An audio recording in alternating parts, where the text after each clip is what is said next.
Well, the answer is complicated. If you're watching this video, I assume you're not a stranger to the online discussion about toxic internet fandoms. A completely healthy discussion that has never ever been overblown on either side of the argument, I'm sure. We don't need a history lesson about it, but long story short, the existence of the internet naturally allowing people to connect and communicate with millions of people who share similar interests has naturally led to large fan bases developing at an even faster rate for movies, TV shows, music, you name it. And with that obviously comes the amplification of the voices and actions of horrible people that often find themselves within said fandom, whose actions tend to ruin it for everyone around them and cause the fanbase itself to be viewed much more negatively in the eyes of outsiders. None of this is very new information. There have been hundreds of videos on YouTube and multiple posts on every other social media site discussing and chastising awful fandoms for their deranged actions and overall behavior, often using an incredibly loud minority to paint a picture of the larger fanbase. And many of these videos go in depth on how a lot of these awful people have negatively impacted how people view their respective fandoms. Then there's the other side of that, which tends to focus on pretty harmless things being done by people in the fandom and trying to lump it in with all of the actually terrible stuff. Something cringe culture, something peer pressure, My Hero Academia. I'm sorry, it was a pot shot. Point is, the discussion about bad fandoms has been done to death. So, why do we care? Well, this video aims to ask a different question, but it's no less relevant and I don't see too many people approaching it with much nuance. Do bad fandoms ruin media? And because my channel largely covers animation, I guess I can use cartoon fandoms as an example here. You see, there's the active of fandom sabotaging its reputation due to the actions of a few small but very loud minority figures causing trouble, and the acts of onlookers trying to lump people merely expressing themselves in certain ways into the cringe piles as a way to gain clout from the active dumpster fire. But I'm talking about when a fandom's reputation gets so bad and the actions of certain people within it become so notorious that it either starts negatively affecting the reputation of the property that spawned the fandom in the first place, or it causes people to feel like the property is ruined for them out of shame or other personal reasons pertaining to the fandom at large. And despite these examples being fairly common in lots of discussions I've lurked in and been a part of, I don't see many people on YouTube fairly discussing if fandoms can actually badly ruin things for people, except maybe Dumbsville. I can't remember what he said in that video. Hold up. Hey Dumbsville, can you give me a TLDR of your fandom video? No, bro! Off! My god, shut up! This discussion could get pretty lengthy if I talked about every piece of media that's reputation is suffering due to its fans, so we're just going to focus on the cartoon community side of things for today, as it not only gives me a lot less workload, but a lot of the more notorious examples of bad fandoms tend to come from fans of animated properties. Can you hazard a guess why? I don't know if it's something in their water or what, but it can't be a coincidence that a lot of the same awful people tend to gravitate towards the same kinds of shows. I'll also give a brief mention to the people that tend to fearmonger about certain fandoms or constantly try to milk a fandom's reputation for clout. You know, the ones that go, yeah, I like the show, but oh, the fandom, I can't stand the fandom. So yeah, this video is a lot of things. Personal as well, because as much as I'd like to discuss a lot of the things other people are feeling towards today's subject, I also have a lot of my own personal experiences to go off of, so this video is technically emotional torture masked as entertainment. You know, if this wasn't already a cry for help.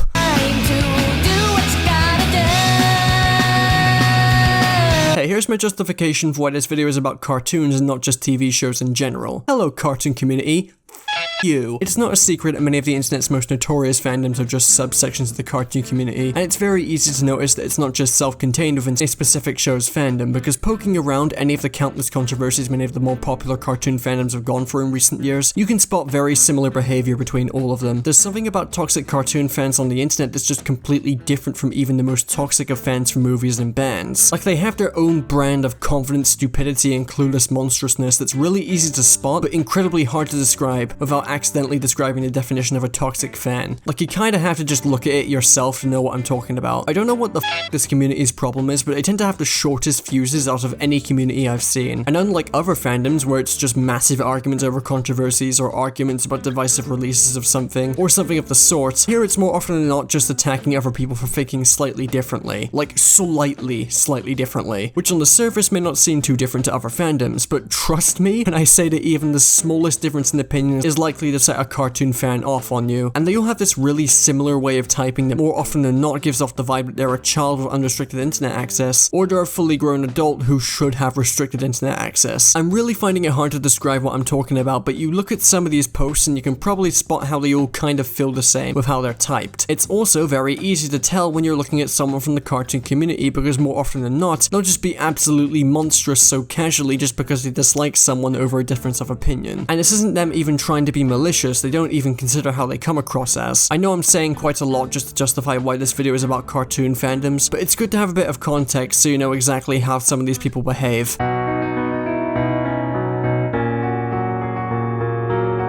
I'm going to start with the most interesting topic because I actually have my own reasoning for thinking that this line of thinking is actually pretty valid depending on the situation. So if you're a casual onlooker staring into the pits of blood and bile that is the cartoon community, first of all, I'm sorry for your loss, and second of all, you may quickly become aware of a decent set of shows that have notoriously awful fandoms in the eyes of most people. Alright, get your bingo sheets, let's see which one of the classics I can shovel into this script. Steven Universe, check. The Loud House, check. MLP, check. I don't know. Voltron, that show that was made by that guy who harassed underage girls on Twitter. Anything made by VivziePop. These shows are commonly brought up whenever the discussion of bad cartoon fandoms happens, and by now I think you can assume certain stereotypes people tend to associate with fans of these shows at this point. Bratty, needy, desperate, psychotic, sometimes straight up dangerous. Obviously none of this applies to every fan or even the vast majority of fans. This is just what a lot of people tend to think given how negative public perception is of the fandoms for these shows. But even knowing that, the most vocal people in any community are undoubtedly going to be the most passionate, and if these psychotic fans are lacking in overall emotions, I can tell you that passion is one of the few they hold close to their heart. So regardless of whether you acknowledge these people are a minority or not, some of their actions can still have an effect on you. When someone says the fandom ruined the show for me or something along those lines, some people are more than happy to immediately interject by saying you shouldn't let the fandom ruin a show for you, or that it's unfair to judge a show's quality based on its fans, and on that level I do agree. You should give shows a fair shot or just not watch them. But there's a fair bit more to this that makes this statement come off as insensitive when put in a different context. And a lot of the time, you're going to find that if someone says the fandom ruined the show for me, they're either referring to feeling uneasy about proudly associating with a product that has a lot of toxic fans and feeling ashamed for liking it, or they've had a personal encounter with said fans that's had a severe negative impact on them and they begin to resent anything that has anything to do with the show they once loved due to bad memories. Let's get into this starting with the less serious one. You just don't like the show because some bad people are fans of it, and that's fine, I guess. It's your choice at the end of the day and you should do whatever makes you comfortable, but some people often use this as an excuse to talk bad about the show overall, and it just comes off as petty and desperate for any sort of conflict. These people tend to fall into the same category as the ones who group some debatably cringy people showing their love for a show in a certain way into the same camp as some of the worst people to ever roam the earth. This goes hand in hand with when the hate towards the fandom just turns into hatred for the show itself. A lot of people tend to stigmatize casual and loving fans of certain shows when said show has an notorious fan base in the eyes of the public, and sometimes that can unfortunately turn into hatred of the show itself. As silly as it sounds, it's not uncommon for people to begin hating something simply due to it receiving a toxic fan base. It's very easy to run into people who adjust their spectacles, pushing their buck teeth and drinking an unhealthy amount of soy before they start saying that they think the show is cringe just because it has a bad fan base. I don't think I need to argue about this one much, it's just an incredibly silly state of mind that people seem to buy in for some reason, like Mormonism. On the other side of this is obviously the groups of people who just see all this bullshit going on in the distance, quietly proclaim they just don't want to be anywhere near that and proceed to peace out. And yes, this is valid. This is a completely normal, level-headed and reasonable response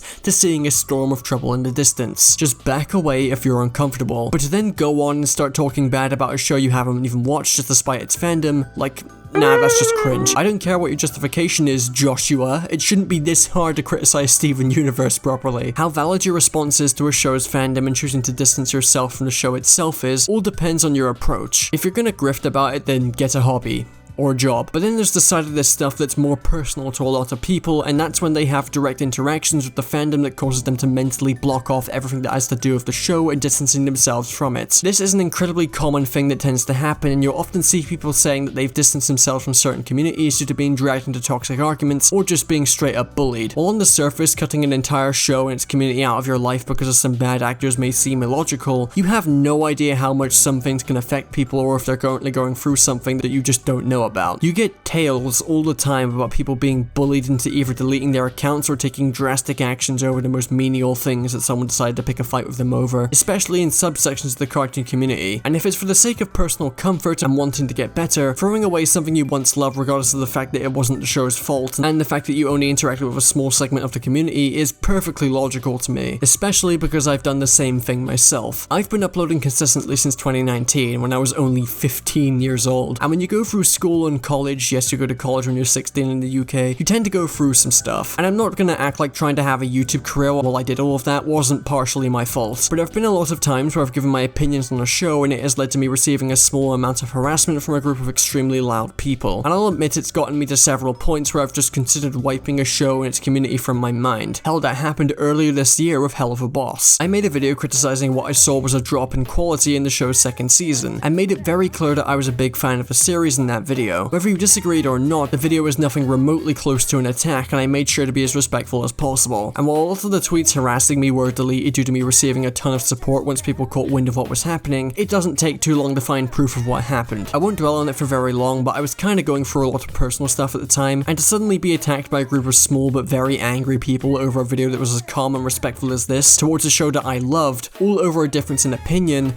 caused me to spiral a bit mentally when added onto everything else I was dealing with at the time. And after the dust had settled and a larger number of people started fighting back against the harassment for me, I made a conscious decision to never talk about or watch an episode of Hell of a Boss again, because the experience was that bad, and it taught me that no matter how respectful I was towards it, despite how much I loved it, people were going to go apeshit if I spoke up about any sort of problem I had with it. And I'm not the only person this has happened to, not even close, especially with Hell of a Boss. Like, I am not exaggerating when I see people tend to jump you whenever you are mildly critical of that show. And I mean, if we're going to talk about more personal experiences, when you're not even a fan of a specific show, but a fan of it decides to pick a fight with you that's so pathetic to the point where you just never want to watch the show or join its fandom or want to give them the time of day. This is sort of an extension of just seeing bad stuff happen from afar and choosing not to get involved, except the bad stuff actually just happens to you from a fan of that show regardless of how aware of it you really are. Again, to go from personal experience, earlier this year I got notified by a fan that someone on the Murder Drones subreddit was making fake screenshots of me posting a negative Murder Drones review for whatever reason, I don't know. And this was a few days after I had recently expressed no interest in Murder Drones. Not for any particular reason, I just wasn't interested in watching it. So seeing this kind of thing happen from a community I had never interacted with, never even talked about, spawning from a show I merely said I didn't want to watch, really made me never want to touch Murder Drones ever, even after the fandom apologized for this. Sorry if this section turned into me talking about my experiences a bit, but I wanted to highlight that no matter who you are in this community, if you feel like any poor behavior you've seen or any harassment you've received from a community is so bad to the point where it harms your ability to enjoy a show or talk about it publicly, do whatever works best for you. If you're feeling distressed over the actions of fans, any choice you make for your own safety and comfort is completely valid, and I think people are incredibly unfair when they say that fandoms can never ruin shows for people, and that people who let them do that are being unfair. What people choose to do for their own comfort has no effect on your own enjoyment of the show, or its quality. Keep that energy for the people who fearmonger about a show's fandom or grift off of it for clout, or use the fandom as a means to critique the show itself. Don't keep it the same for people who have had legitimately bad experiences.